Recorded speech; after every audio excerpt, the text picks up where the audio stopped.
Hello there, ladies and gentlemen, and welcome to my Kingdom Hearts retrospective. Realistically, this is primarily a retrospective for the games I just beat this last weekend, which is going to be Kingdom Hearts 2 and Kingdom Hearts 358 Days. However, I haven't done a retrospective on Kingdom Hearts prior to this, I don't believe, so I'm actually going to very briefly summarize this series as a whole. So, I started with Kingdom Hearts several years ago, before I was ever YouTubing. And I got through the first 4 worlds. I got through Destiny Island, and then Traverse Town, Alice in Wonderland, and I made it to the Coliseum. And it wasn't doing it for me. And so I just ended up dropping the game and never went back. And then everyone kept telling me, you have to play this series, you have to play this series, you have to play this series.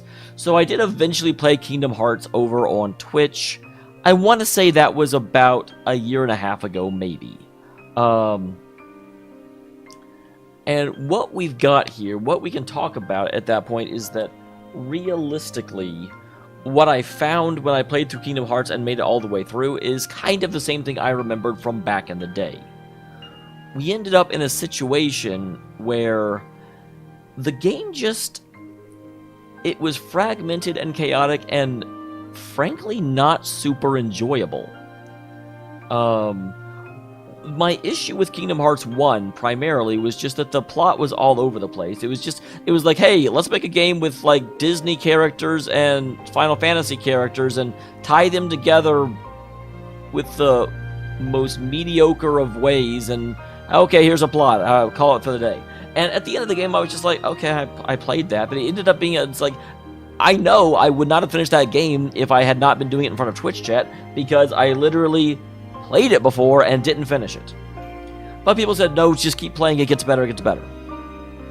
So, last summer, I played Chain of Memories. And Chain of Memories, admittedly, was indeed better.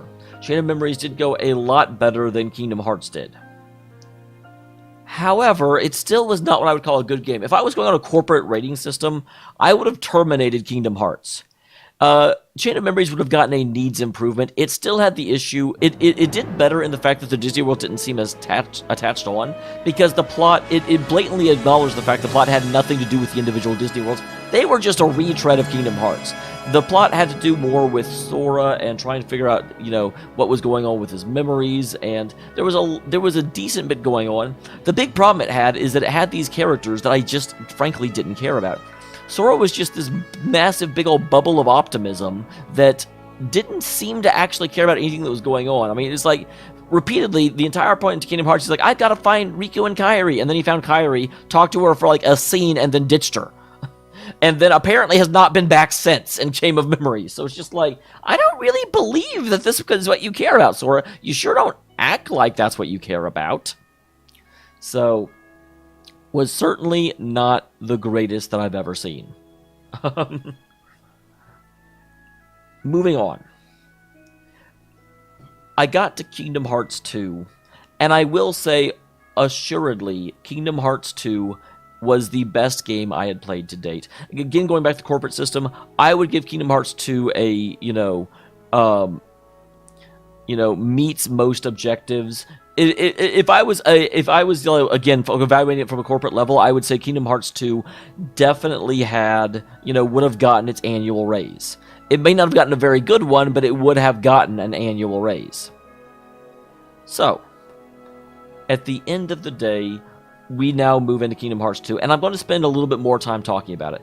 What did Kingdom Hearts 2 do very well?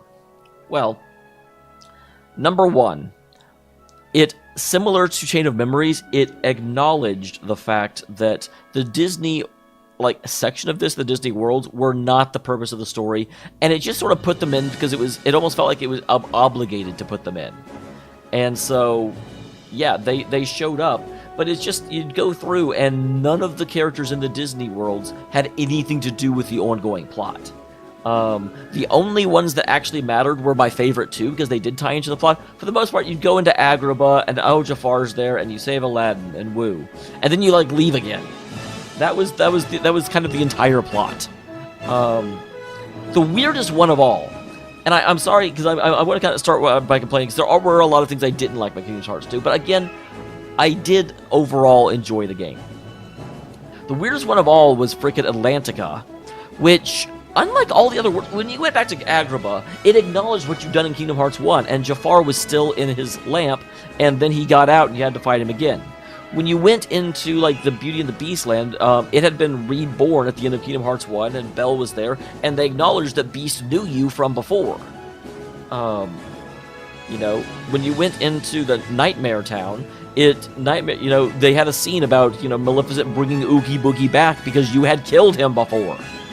But then you go into Atlantica, and there's this whole thing about how Ariel is in love with a human, and Ursula tricks her, and I'm just like, game, Ursula's dead.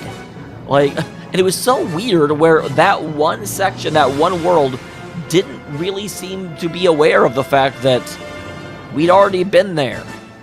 You know, Ariel did act like she knew us from before, and she, like, offered to teach us to swim again, but then Ursula was still around, and I don't know what was going on there.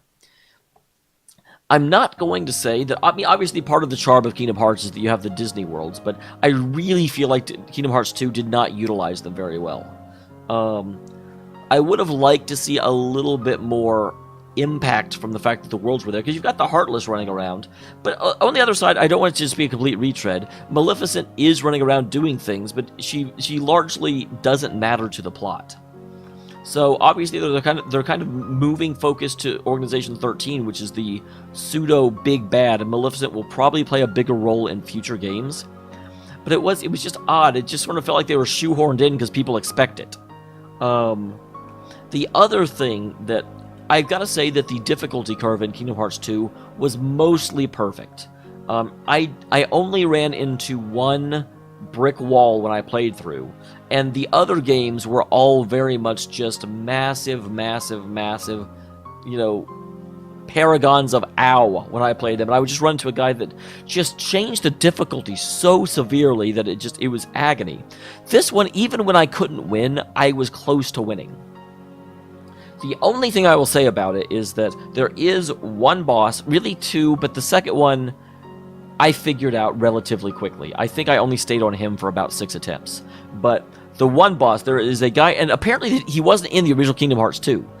There is a robed figure that was introduced in the 2.5 version, which is, again, I'm doing a retrospective, so I'll just tell you, he is Roxas from the intro, and he fights against you, and the bad thing about him, and this really does feel like poor design, he has combos where if he hits you with a point of it, he will knock out 80% of your health.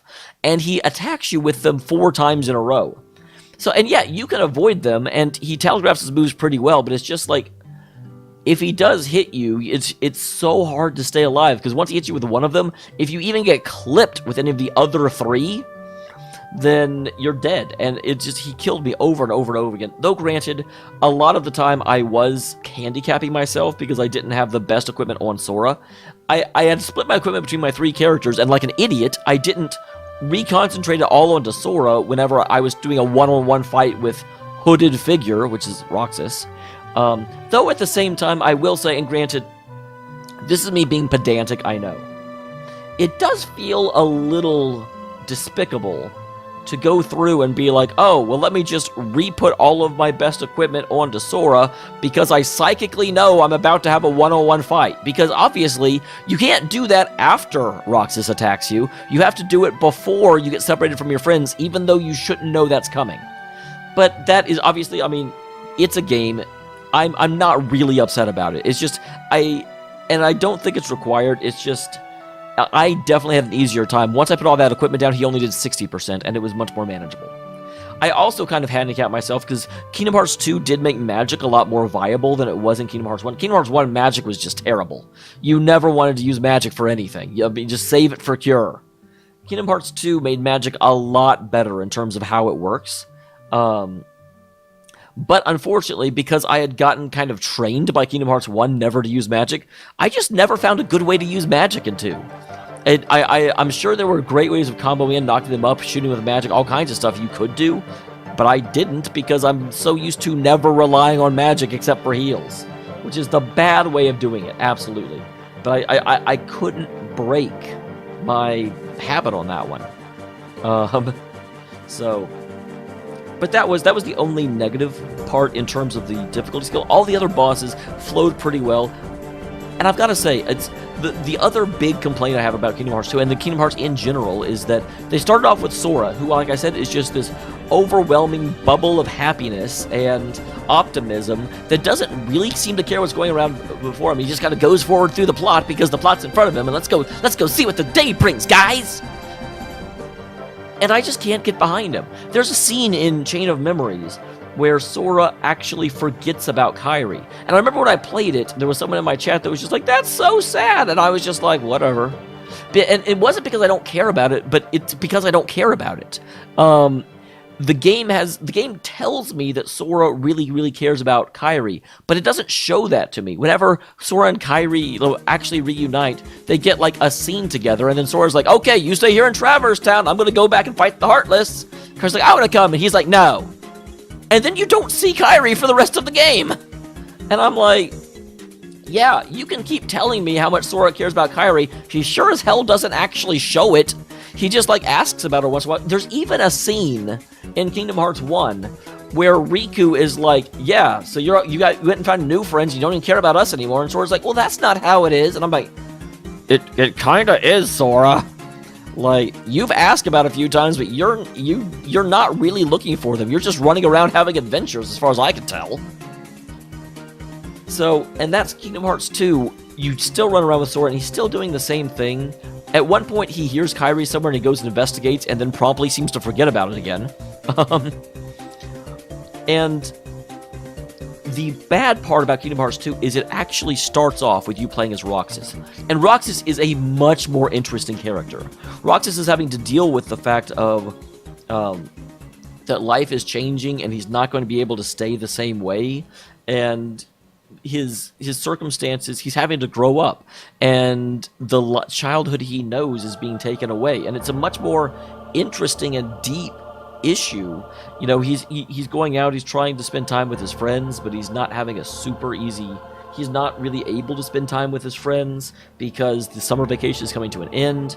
And then you find out more about Roxas, which, yeah, you know what, this is retrospective. You find out that, you know, Roxas doesn't really have memories. He has these dreams about Sora because he's actually Sora's nobody, and as Sora comes closer and closer to awakening, Roxas is, you know, getting more and more in tune and realizes that he doesn't have memories of his youth. His memories are being replaced with Sora in them because Sora's getting closer to waking up. And it kind of reminds me of the Vivi storyline from Final Fantasy IX, where you come to realize that you're not actually human, and you're trying to come to terms with that. And it was a super, like, I really was interested in Roxas. I was also pretty interested in Axel. Axel is like leaving the organization, and then in a really kind of stupid scene for Kingdom Hearts 2, Axel ends up sacrificing himself for Sora in order to take out a whole bunch of generic Heartless, which would be a really touching scene, and, you know, okay, heroic sacrifice. Except for the fact they also showed Sora kill like 10,000 of them by himself. So it's sort of like, why did Axel do that? Sora could easily have handled that. You've shown Sora can handle a literal army of Heartless by himself. Like, I don't believe in Axel's sacrifice when you've already established, or maybe are about to, I forget where it happens in the storyline. I think, but right after that, Sora may end up taking down a whole army by himself. But it just cheapens the moment where Axel, you know, uses all of his power to do a massive explosion and destroy everything. Although now I say I'm not sure it was Sora he was saving. I don't remember. I think it was. I mean, I do think it was. Because Axel had kidnapped Kairi, and then he's like, yeah, sorry. And Sora's like, no problem. You saved us, so I'll forgive you instantly, because I'm Sora, and I don't have complex emotions. There's even a scene in 258 Days where he runs into Ansem again. It isn't actually Ansem, he doesn't know that. And he's like, I never thought I'd see you, but you saved Kairi, so I have to thank you for that. I'm like, dude, this is literally the guy that caused all the problems as far as you know. Do you ever have complex emotions? My God, so I'm sorry, I realize I'm just bitching at this point. But the point of the matter is I really don't like Sora as a character. He frustrates me. So let's move on to 200. Oh my God, I am looking at the name of this damn game. I've been saying it and been unsure about it.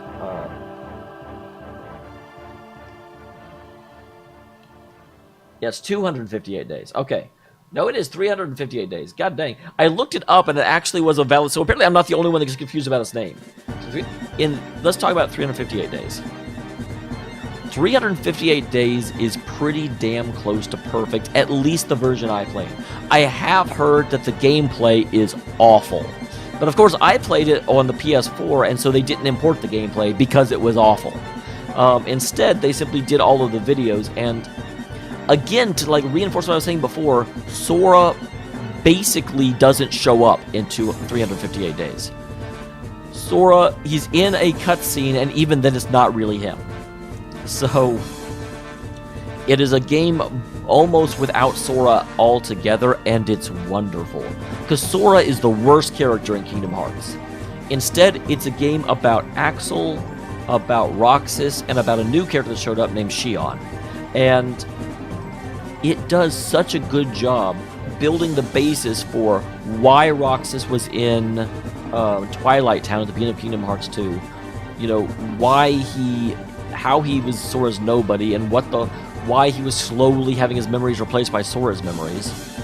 Why Axel actually left the organization, what the breaking point was. It builds upon Roxas and Axel's relationship, and it talks about you end up having... I was completely convinced when I started 358 days that we were going to end up with... Whenever Xion shows up, she looks exactly like Kairi, but with black hair. And I was like, is this supposed to be Kairi's nobody? But what about Naminé, who is also Kairi's nobody? And I was just convinced they're going to be like, well, Kairi had such a pure heart, she formed two nobodies. And I would just be like, fuck off, game. Like, you guys changed the damn rules literally every single game. I'm getting sick of it. And that's not where they went at all. Instead, they go into this wonderful story about how they kind of hedged their bets, and they were somewhat sort of trying to use... Again, I'm sorry, this is a massive spoiler. I'm about to say massive spoiler. If you're this far and you still haven't played the games, they're using Xion in order to take Sora's memories out of Roxas in order to make sure... A, they have a backup plan in case Roxas ends up too much like Sora, because he is inheriting all of Sora's memories, and Sora was a massive burr on their side, so they want to kind of spread Sora out. And it's also, in case something happens to one of them, the other one can just sort of continue the plan, because they need someone that can wield the Keyblade. So they're just kind of getting multiple versions, just in case something happens. And remember when I talked about how whenever Sora forgot about Kairi, I kind of didn't give a shit? They do such a good job showing how pseudo-codependent Roxas is on Axel and on Xion, that there is a scene at the end where Roxas forgets about Xion, and it's almost the same scene where, you know, he's just like, who are you again? And it's so legitimately sad. It's so frustrating, you know, because you know how much she meant to him all of 3 seconds ago. But instead, what we have is, since they haven't just sat there and told us repeatedly, yeah, like Sora really likes Kairi and he's going out looking for Kairi. What we instead actually have here is a scene where they just show that Roxas forgot about it. And there's a like single teardrop that comes from Xion, and you know how much they should mean to each other. It's expertly delivered. People in chat assure me that the same main writer wrote all of the Kingdom Hearts games. I believe them, but I do find it difficult to believe because of just how much better the story is presented in 358 days. 358 days... One second. Sorry about that. 358 days just really makes you feel for the characters. My one complaint about 358 days is that the rest of Organization 13 are still one-note characters. It only really spends time on Axel, Roxas, and Xion. But it does such a good job with them. a deeply enjoyable experience to watch that go through. And after Kingdom Hearts 1, my expectations were lowered. Chain of Memories was at a passable level. I didn't want to drop the series after Chain of Memories, but I did say, if we have another game as bad as Chain of Memories, I would consider it. I probably will drop it, because I didn't enjoy Chain of Memories, but it wasn't agony. Kingdom Hearts 2 was an acceptable game. I played it, I liked playing it, and then I moved on. It was a game that you kind of play once, forget about, and then, you know, play other things. It's something that you can put on your check blocks and be like, yep, I played that. But I didn't ever see myself talking about Kingdom Hearts 2 when I was talking about great gameplay moments. 358 Days has a very good chance of being my, you know, not game of the year necessarily, but in my top 5. It was a astoundingly enjoyable experience. Some of the best storytelling I've seen lately. I compare it to the Tales games. Tales does usually do it for more than only a couple of characters. Usually Tales will pull it off with the entire party and also your opponents. The enemies are usually very well fleshed out, so Tales typically does it better, but in terms of the actual characterization of Roxas, it's up there. Like, they completely sell his character, and they make you believe in his character. I cannot tell you how low my I was expecting another Chain of Memories. I mean, I'll be honest. I was like, okay, this is another one that was released for the handhelds. It's going to be kind of a fluff money grab kit game. And then I played it, and I was completely blown away. Someone said in chat, in Discord, that a lot of the appeal of Kingdom Hearts is that you start playing them when you're young, and then the series grows up with you. As the games come out, they get deeper and more complex and more refined and better. And I have unfortunately heard that 358 Days is the best storytelling in the series, but if the other games can even have a, like, echo of this one, I am actually really excited to keep playing this series. And I never thought I would say that. I did not think there was any way that the series would turn around to the point where I went from, okay, I guess, you know, I went from, I've agreed to play this, so let's get through the damn thing, to, I'm looking forward to playing this game. So with that said, ladies and gentlemen, I recommend, if you're bored, Kingdom Hearts 2 is worth playing. And if you want to see good character design in action, play 358 Days. And if you can, play it on the PS4 or PS3. Don't play the original Game Boy Advance, I think. Don't play the original version. Apparently the gameplay itself is awesome, and if you only see the cutscenes, nothing of value is lost. That's what I've been told repeatedly, and, you know, I have no reason to doubt that. So, also, I want to say thank you to everyone that would not let me give up on the series. I never really considered it, but it took years of people just continually telling me to play the damn game before I agreed, okay, I'm going to go ahead and play the damn game. And I regretted that decision a couple of times. But now, there is no room left for regret. This is one of the ones that I may get a wall scroll for 358 Days. It's that good.